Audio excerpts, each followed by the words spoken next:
Hey guys, it's Ping and welcome to Whiskey Throttle Media. We've caught up with the JCR crew here, Johnny Campbell and his son Preston, and we're here at the JCR Proving Grounds, a little secret spot they've got. Showed me around some of the property, some of the trails. Did a little riding today, but I wanted to just catch up with you guys. Thanks for joining us, appreciate it. Yeah, thanks Ping. It's always great to be out here and ride with you. I mean, yeah. You don't get to do that enough, so. No, not at all. And you guys have just such a unique setup with, after your career, you started Johnny Campbell Racing or expanded it into you running the race team. And now you got your son a part of it. And it's just a unique, cool situation. So I guess start by saying, telling us a little bit about JCR and what you guys are involved with and sort of how that has progressed over the years.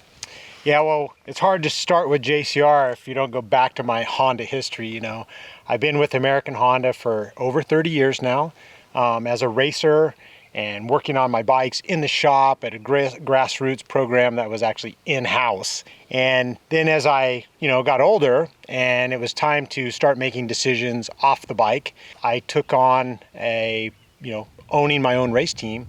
But American Honda has been so graceful to me to actually help support that for the last 15 years. Well, and you guys have done great for them. Obviously, you won a lot of stuff for Honda. If you didn't catch his Whiskey Throttle Show episode, Johnny's was great. But you've also been very successful. You were running the Dakar team, the only American to ever win Dakar. Yeah, and running is a little bit of a far-fetched, but it was like I was in the program in the beginning of in 2012 when they first started. They were like, HRC came to us, hey, we want to go to Dakar. What do you know? What's your education on this event and how do you get there? And so I said, well, I can help you test, I can help you develop. This is what I know. I've ran Baja programs for a long time, and so I was able to take all that experience that Bruce Ogilvie taught me and help them along in the early stages. So now, mostly my part in the HRC team is, helping to coordinate the durability testing, performance testing, development of the bike, and also rider development. We have a perfect training program for the Dakar. We have the Mojave Desert from here to Vegas to, Glamis and all these areas here. And so I was able to hand all that knowledge and share it with Honda and HRC to help them get going and get their program, refined. And we were able to, get a hold of Ricky Brabeck during that time. And, we retrained him up and he did a fine job and still doing a good job. Yeah, that's awesome. Tell me about the other types of racing you guys are doing. You're in NGPC out here. What else do you guys dive into? Well, JCR is basically, been in almost every type of off-road racing, from ISDE to GNCC, the Grand Prix series out here, Hare and Hound desert racing, long distance desert racing like the Baja 1000, the Mint 400. So we've had a wide range and we've been successful, and anywhere we go, we win a championship, during those, whenever we're focusing on. Currently, we've been focusing on the AMA National Hare and Hounds. That's any different years, either like 6 to 10 events during the year, Western United States, west of the Rockies. Hare and Hound is basically the rawest form of a cross-country off-road race. It's just, there's no pre-running, no practice. These guys start like on a bomb run start through the desert to find the trailhead. They do roughly 80 to 100 miles. And it's like, you're not seeing these guys like every 10 minutes lap after lap, like a Grand Prix or something. And so it's unique and it has a unique following. Preston is a specialist in that, and he's had some really good results and finishes and, nationally ranked number 3 at one time. And so he's, been on that direction. And then the other thing we do is the National Grand Prix Championship. That has become the most popular off-road series on the West Coast. They get a large number of entries. Grand Prix racing is unique because it's usually based around like a motocross track, but then it has some off-road feature or even some paved feature. And so it's a unique thing. Everybody, you know, some race motocross, some race desert, Yeah. but almost everybody likes a Grand Prix. Yeah. They're fun. There's a fun, and one thing I've noticed about the off-road scene on the West Coast anyway, is it's kind of like going back in time with motocross, like the early 80s, where there's just a really cool vibe in the pits. If you break something, people are like, hey, I can help you, I got this or that. I mean, there's a camaraderie that you don't really see in motocross anymore. It's just a good people and a good vibe. Yeah, you know, off-road racing was just been in my life, my whole career, and I just really enjoy like the grassroots atmosphere. Yep. And that's one area where, you know, JCR touches the ground, is like we're on the ground at the races with the customers. We offer a trackside support with Honda. Anybody has a CRF that needs an emergency part or technical know-how, they can approach us at the race, and we're approachable. Mm-hmm. You know, it's like you could come up to me at a Hare and Hound or a Grand Prix or anywhere, say, Johnny, what do you think about the CRF? You know, I need this. What about tuning this? What about my suspension or whatever?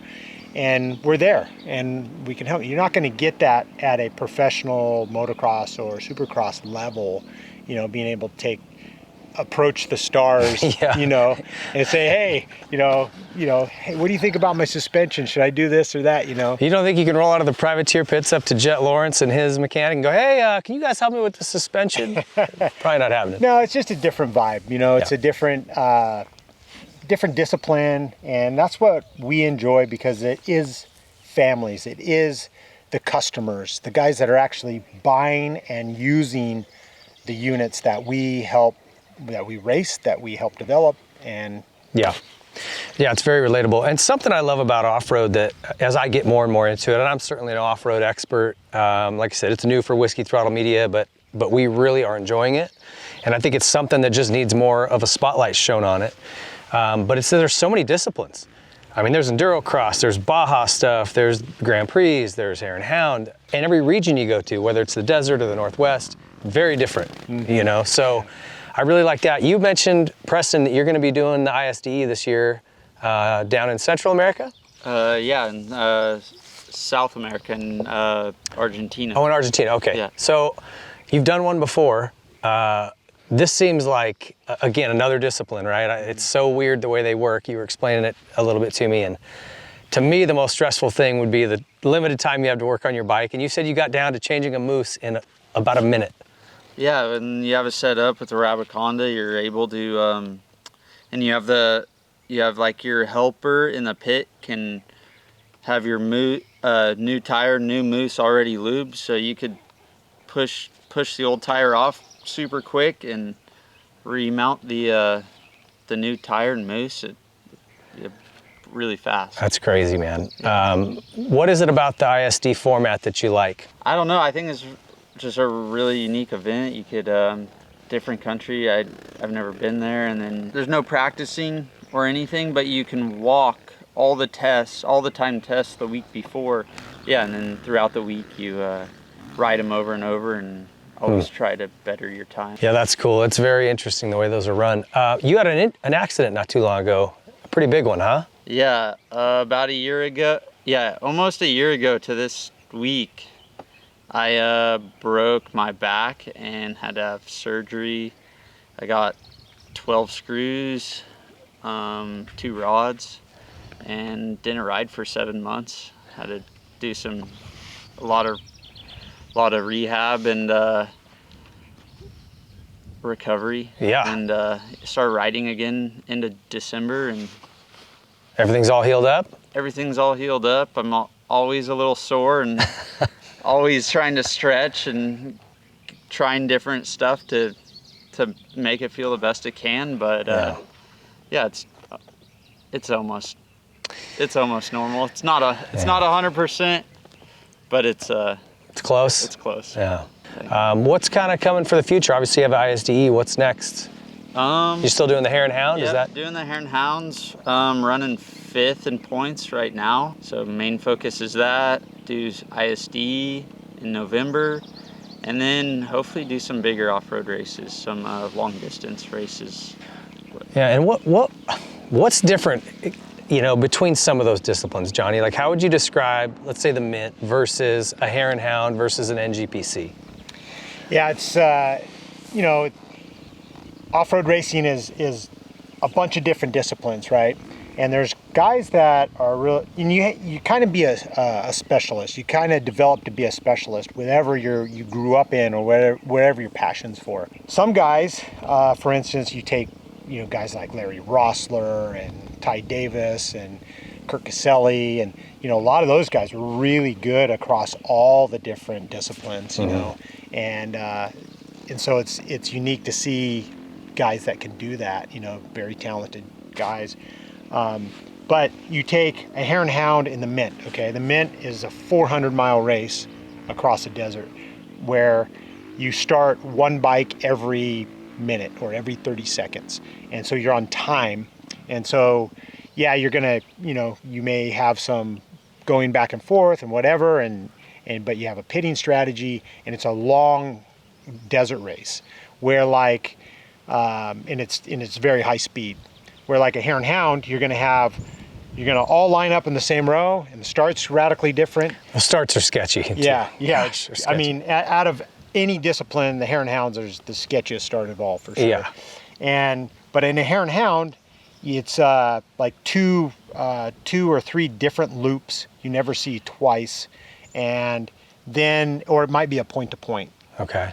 But it's a marked trail. It's usually, there's some high speed, but then there's some really enduro style trails where it's real technical, where you're going first gear and sand washes.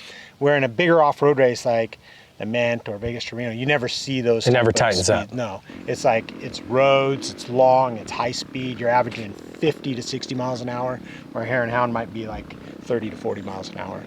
So they're both in the desert, but they're two different disciplines, really. Yeah. You know, then you have like enduro. It's like, well, what's enduro? Enduro is a timed event with special tests that are built within that trail. So you might ride all day for like 4 or 5 hours in an enduro, say like a national one. But within that 5 or 6 hours, you're not racing the whole time. You might be connecting trails, and which is similar to like an ISDE format. But in those trail, you have tests. Yeah. So you might get to a checkpoint, like, okay, we're gonna clock you in, and then you haul ass and go all the way till you clock out. And then they take those chunks of all those special tests, add them together, and that's your time. Yeah. You know. Then you come to a Grand Prix. Grand Prix is radically different than all those things, just like GNCC is different. A Grand Prix is usually based out of motocross track. You're gonna do multiple laps, 10 to 20 minute lap times. You're gonna race for an hour and a half to 2 hours long. You'll have a pit stop, but you get a little more motocross aggressiveness, and you're gonna add some sort of off-road to it. So you may, you know, for instance, the NGPC, it goes from, let's say we race in Primm, Nevada.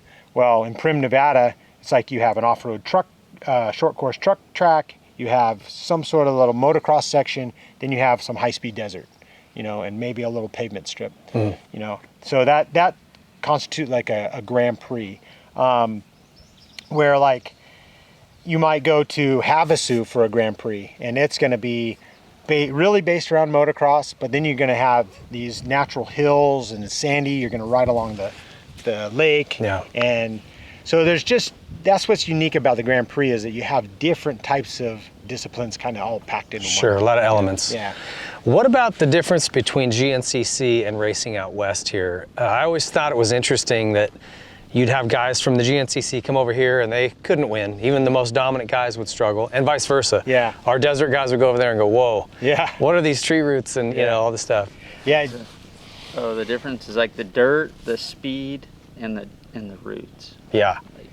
Yeah. The dirt is the most different, I'd say, and then the second's the speed. Yeah. It's like out west, you know, because our terrain allows it, is like it's more open. You know, back east is wood racing. You have trails that go through the trees, and the dirt is radically different. Out here we got concrete. There they actually have mud and ruts with tree roots, and the speed is different because obviously you're going through the woods. Yep. And a GNCC, is, you know, and back east, we were discussing this earlier today, was back east you don't have open land like you do in the West. You have more like private land where they host these hare scramble GNCC style events, and so that attracts a lot of people, a lot of riders, and so the ridership is really good. Yeah, we're out here, we have open land, people can just go to the desert and go ride. They don't necessarily have to race. And so I just think it's different. Again, that's something about off-road to me that's so cool, is there's all of these different specialists and different types of riding and racing. Even the humidity, that versus out here, your mouth goes dry like that. You know what I mean? You're doing 100, your lips are flapping and everything's dried out. Just very different. Makes it very interesting. I think the one thing that strings off-road all together, though, it's an enthusiast-based, family-based environment. You know, you don't have a lot, you know, all this big factory involvement in pushing, you know, the level. Sure, like GNCC and NGPC, and we have pros, we have factory involvement, but the base is the grassroots competitor, and that's what makes the off-road what it is, and that's what is consistent through the whole thing. That's what keeps that fun culture and vibe. It's so fun. Well, I appreciate you guys hanging out with me today a little bit, taking me riding. This place is incredible out here. I wish we could share this with everybody, but we won't. But thanks again. Let's pop in here on your race shop later on down the year and get a little walkthrough on that, some of your race bikes. And best of luck to you as you guys head to ISDE and you continue to race things with your team. Appreciate the time. So stick around, guys. We got a lot more off-road stuff coming. We'll see you around.